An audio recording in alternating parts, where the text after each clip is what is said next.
ಸ್ವಚ್ಛತೆ ಅದರ ನಂತರ ಊರಿನ ಆ ಕಡೆ ಈ ಕಡೆಯಿಂದ ಹೊರಗಿಂದ ಸಾವಿರಾರು ಗಂಟೆ ಜನ ಪಾವನರು ಸಂಕೇಶ್ವರ ಬರ್ತಾರೋ ಆ ದೃಷ್ಟಿಯಿಂದ ಹೊರಗೆ ಸ್ವಚ್ಛತೆಗೆ ಮೊದಲ ಆದ್ಯತೆ ಕೊಡೋ ದೃಷ್ಟಿಯಿಂದ ಇವತ್ತು ಸ್ಥಾಯಿ ಸಮಿತಿ ಸಭೆ ಕರೆದಿದ್ದು ಅದಕ್ಕೆ ಇವತ್ತಿನ ದಿವಸ ನನ್ನ ಎಲ್ಲ ಮುಖ್ಯಾಧಿಕಾರಿಗಳಾಯಿತು ನನ್ನ ಅಧಿಕಾರಿಗಳು ಸಹ ಇವತ್ತು ನಾನು ಸಹ ನಿರ್ದೇಶನವನ್ನು ಮಾಡಿದ್ದೀನಿ.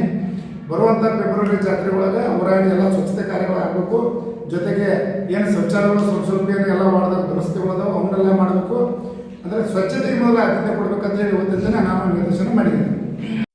ಆಮೇಲೆ ನಿಲ್ಸಿದ ರಸ್ತಾಕಾಯ್ತು ಸ್ವಲ್ಪ ಕೆಲಸಗಳು ಎಲ್ಲರೂ ಹೋಗಿದ್ದಿರಲ್ಲ ಅವನ್ನೆಲ್ಲ ಸ್ವಲ್ಪ ಜಾಸ್ತಿ ಅಂದರೆ ಈಗೆಲ್ಲ ಸಿಚಿ ಕ್ಯಾಮ್ರಾ ಕೊಡ್ತಾರೆ ತೊಡಗಿರಿ ಕುಣಿಸಿದಾರೆ ಅವನ್ನೆಲ್ಲ ಮತ್ತೆ ಬಂದ್ ಮಾಡಿಸಿ ಆಮೇಲೆ ಊರಾಗ ಸ್ವಲ್ಪ ಕಸ ಚೆನ್ನಾಗಿ ಎಲ್ಲಿ ಬೇಕಾದ್ರೆ ಹೋಗಿದ್ದಾರಲ್ಲ ರಸ್ತಾನ ಹೋಗ್ತಾರೆ ಅಂಥದಕ್ಕೆಲ್ಲ ಬಂದ್ ಮಾಡಿಸಿ ಅವ್ರಿಗೆ ನೋಟಿಸ್ ಕೊಡೋ ವ್ಯವಸ್ಥೆ ಮಾಡಿ ಊರೆಲ್ಲ ಕ್ಲೀನ್ ಮಾಡಿಸುವಂಥ ಕೆಲಸ ಮಾಡೋದು.